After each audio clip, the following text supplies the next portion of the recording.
রাহুল এবং রাহির প্ল্যান অনুযায়ী রাজীব বাবুর কাছে এলো টিনটিন। হ্যাপি এভার 70 দেখা যাবে আজকের পর্বে।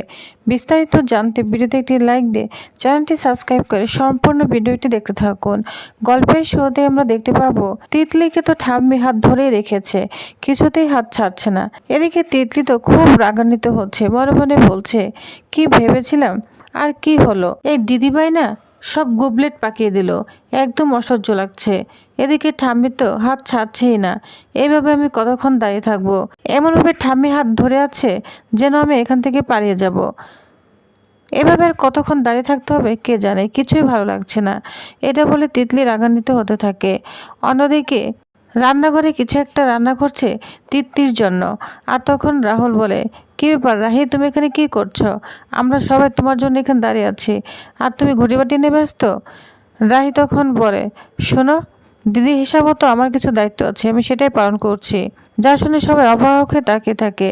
রাহুল তখন বলে, কি দায়িত্ব তুমি পালন করছো রাহি? রাহি কোনো উত্তর দেয় না, রান্নাঘর থেকে খাবার নিয়ে আসে, সোজা তিতলির কাছে চলে যায়। আর তখন যা দেখে বাড়ি সবাই অবাক হতে থাকে।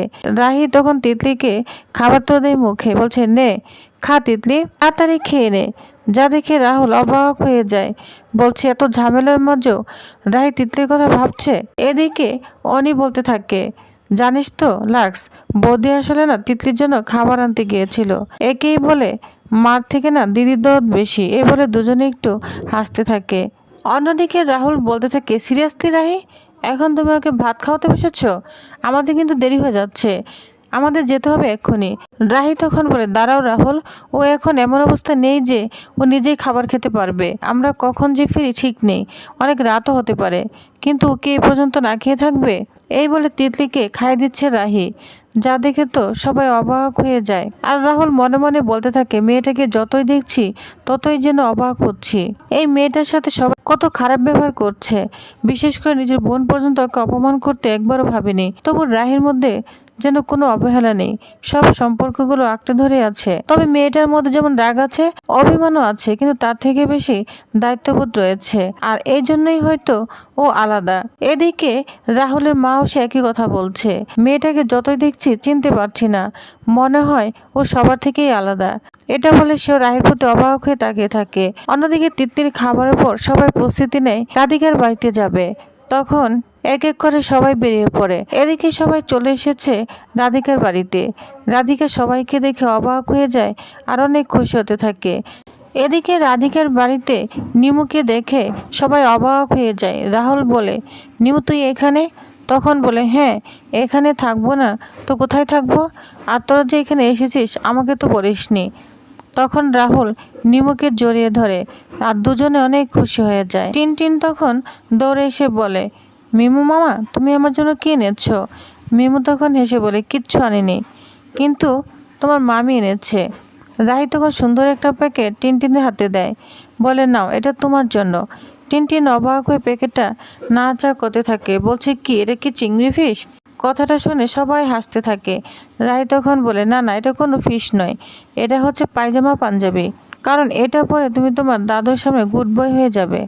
টিনটিন সঙ্গে সঙ্গে মুখ বাঁকিয়ে বলে, না না আমি 3/4 পরে যাব। নিমু তখন বলে, দেখেছিস এই ছেলে না একদম তোর মতোই জেদি হয়েছে। রাহি তখন টিনটিনকে বোঝানোর চেষ্টা করে, বলছে না টিনটিন 3/4 পরে গেলে হবে না, তুমি আজ একদম খাঁটি বাঙালি বাচ্চা হয়ে দাদুর সামনে যাবে, বুঝতে পেরেছো? টিনটিন তখন সঙ্গে সঙ্গে মুখ ফুলে বলে, আমি এটা পারবো না, এটা খুব গরম। মিমু তখন পাশে এসে বলে, দাদুর সামনে গেলে কিন্তু গিফট পেতে পারিস। টিনটিনের চোখ তখন চকচক করে উঠে, বলছে সত্যি? একদম সত্যি? মিমু তখন বলে, হ্যাঁ একদম সত্যি। টিনটিন একটু ভাব নিয়ে বলে, ঠিক আছে, আমি কিন্তু পাঞ্জাবির সাথে সানগ্লাস পরবো। যা শুনে সবাই হেসে ওঠে। এরপর শুরু হয় আসল ট্রেনিং। রায় তখন একটা বাংলা বর্ণের বই নিয়ে টিনটিনকে সমস্ত কিছু বোঝাতে থাকে আর সমস্ত প্ল্যান বুঝিয়ে দেয় টিনটিনকে। রাহি তখন বলে, দাঁড়াও তোমাকে আমি এখন একটা প্রশ্ন করি, আচ্ছা বলো তো, তুমি যে এতক্ষণ এই কবিতাটা পড়েছো, এই কবিতাটার কবির নাম কি? তখন বলতে পারে না টিনটিন, পরে বলে ওঠে ঈশ্বরচন্দ্র বিদ্যাসাগর। কিন্তু টিনটিন বাংলা পড়তে একটু বিরক্ত বোধ করে। রাহি তাকে অনেকভাবে বোঝানোর চেষ্টা করে, বলছে শুনো, তুমি ইংলিশ বয় হলে কি হয়েছে, তোমাকে বাংলা কিন্তু শিখতেই হবে। টিনটিন তখন রাগান্বিত হতে থাকে। এরপর রাহি তাকে আবারও অন্যান্য বাংলা কবিতা শেখাচ্ছে। টিনটিন বাংলা বলতে গেলে শুধু ভুল বলছে। এদিকে সবাই তো টিনটিন অবস্থা দেখে হাসছে, কিন্তু হাসির মধ্যে একটা টেনশন কাজ করছিল সবার মধ্যে, কারণ তারা জানে আগামীকাল যদি টিনটিন একটু ভুল করে ফেলে তাহলেই তো সব শেষ হয়ে যাবে। রাহি তখন একটু রেগে বলে, টিনটিন তুমি যদি আমার কথা না শোনো তাহলে কিন্তু এক্ষুনি ফোনটা টুকরো টুকরো করে ভেঙে দিব। টিনটিন সঙ্গে সঙ্গে বলে, না না, ফোনটা ভেঙে দিও না, তাহলে কিন্তু আমি দাদুকে সব বলে দিব। যা শুনে সবাই তো অবাক হয়ে যায়। লাক্স তখন বলে, দেখেছিস আমি আগেই বলেছিলাম এই ছেলে না সব কিছুই বলে দিবে। তখন রাহি তো একটু চুপ হয়ে যায়, কারণ নিজেরও ভয় লাগছে। তারা যা করতে চলেছে সেটা ঠিক না বল, এটা বারবার তার মাথায় একটা প্রশ্ন ঘুরপাক খাচ্ছে, কিন্তু এখন পিছনে ফেরার কোনো উপায় নেই। এভাবে টিনটিনকে রাহি শিখাতে থাকে। অন্যদিকে দেখা যায় পরদিন সকালে টিনটিন একদম সুন্দর করে তৈরি হয়েছে। সাদা পায়জামা, নীল পাঞ্জাবি, ছোট টিপটপ চুল, সবাই ওর দিকে তাকে অবাক হয়ে আছে। মিমু বলে, বাহ, একদম বাঙালি বাচ্চার মতোই লাগছে। টিনটিন তখন বলে, হ্যাঁ আমি তো গুড বয়। কিন্তু রাহির বুকটা একদম কেঁপে ওঠে, আর মনে একটা টেনশন থেকেই যাচ্ছে। এদিকে সবাই টিনটিনকে নিয়ে চলে এসেছে যেখানে রাজীববাবু হাঁটাহাঁটি করে একটা পার্কের মধ্যে নিয়ে চলে এসেছে। টিনটিনকে বসে রেখেছে একটা বাংলা বর্ণের বই দিয়ে। টিনটিন খুব সুন্দর করে কবিতা পড়ছে। এদিকে সবাই আড়াল থেকে দেখছে টিনটিনের কবিতাটা তার বাবা চোখে পড়ছে কিনা। প্রথমে রাজীববাবুর চোখে পড়ে না যে একটা ছেলে খুব শান্তভাবে পার্কের মধ্যে বসে বাংলা কবিতা পড়ছে। এদিকে সবাই তো ভয় পাচ্ছে, বলছে বাবা তো চলে যাচ্ছে, তাহলে এখন কি হবে। কিন্তু টিনটিন আবারও পড়তে থাকে। হঠাৎ করে রাজীববাবু পিছনে ফিরে তাকায় আর তার কবিতা পড়া দেখে অবাক হয়ে যায়, আর মনে মনে বলতে থাকে, এখনো বাচ্চারা এইভাবে বাংলা কবিতা পড়ে, মোবাইল বাদ দে। তখন আস্তে আস্তে রাজীব টিনটিনের কাছাকাছি আসে, যা দেখে নিমো, অনি, রাহুল, রাহি, রাধিকা এবং ভিকি সবাই খুশি হতে থাকে, বলছে হ্যাঁ এবার হবে। রাজীব তখন টিনটিনের কাছে এসে বলে, আচ্ছা তোমার নাম কি? টিনটিন তখন বলে, রিজু চ্যাটার্জি। এরপর রাজীব বলতে থাকে, আচ্ছা তুমি যে কবিতাটা পড়ছো এটা কার লেখা জানো?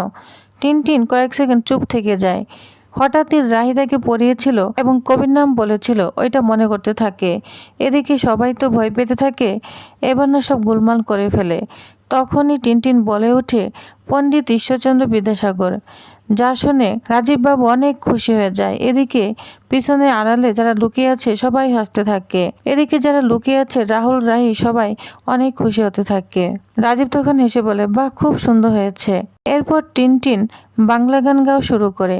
যা শুনে দাদু তো আরো অবাক হয়ে যায়, তার চোখে জল চলে আসে। মনে হচ্ছিল তিনি যেন অনেকদিন পর নিজের হারিয়ে যাওয়া পরিবারকে আবার ফিরে পাচ্ছে। টিনটিনকে কাছে টানে নিয়ে মাথায় হাত রাখলেন, বলছে, তোমাদের মতো বাচ্চারাই তো আমাদের দেশের ভবিষ্যৎ। এদিকে দূরে দাঁড়িয়ে রাধিকা সব দেখছে এবং তার বুকের ভেতরটা মুচড়ে উঠছে, কারণ সেই মুহূর্তটার জন্য অনেক দিন ধরে অপেক্ষায় আছে। অন্যদিকে রাহি রাহুলকে বলছে, জানো তো ছোটবেলা থেকে একটা কথা শুনে এসেছি, চালাকির দ্বারা মহৎ কাজ হয় না, অথচ আমরা সেটাই করছি। আমরা একজন গুরুজনের আবেগ নিয়ে খেলছি না তো? রাহুল তখন বলে, না রাহি, আমরা কোনো ভুল করছি না। রাহি তখন বলে, কিন্তু আমরা সবাই মিলে ওই মানুষটার ইমোশন নিয়ে খেলছি। যা শুনে রাহুল তো অবাক হয়ে যায়। তারপর বলে, এটা কোনো মিথ্যে নয় রাহি, টিনটিন আজ বিদ্যাসাগরের নাম বলতে পেরেছে, এটা কি মিথ্যে? যে ছেলে সারাদিন ঠিক ওটা পরে ঘুরে বেড়ায়, পাঞ্জাবি পাঞ্জাবা পরে দাদুর সামনে দাঁড়িয়েছে, এটা কি মিথ্যে? এক রাতের মধ্যে সে বাংলা গান শিখেছে, নিজের সংস্কৃতির সাথে পরিচিত হয়েছে, এটাও কি মিথ্যে? রায় তখন আর কিছুই বলতে পারে না। রাহুল তখন আবার বলতে থাকে, হয়তো বাবাকে বলা হয়নি যে তুমি সবটাই শিখেছো, কিন্তু তুমি একটা বিদেশে বড় হওয়া বাচ্চাকে নিজের শিকড়ের সাথে পরিচয় করে দিয়েছো, এটা কোনো ছোট ব্যাপার নয় রাহি। তখন রাহি অবাক হয়ে রাহুলের দিকে তাকিয়ে থাকে। রাহুল তখন আবারও বলতে শুরু করে, শোনো রাহি, যদি একটি মিথ্যের কারণ একজন বাবা তার মেয়েকে আবারও বুকে জড়িয়ে ধরতে পারে, একজন দাদু তার নাতিকে কাছে টেনে নিতে পারে, একজন শ্বশুর তার জামাইকে আপন করে নিতে পারে, তাহলে সেই মিথ্যে 100 সত্যি থেকেও না অনেক সুন্দর। বুঝতে পেরেছ? যা শুনে রাহি অবাক হয়ে যায় আর অনেক খুশি হতে থাকে। তো ভিউয়ার্স, তাহলে নেক্সট আকর্ষণীয় পর্বে আরো কি কি হতে চলেছে তো জানতে অবশ্য আমার সাথেই থাকুন। ধন্যবাদ।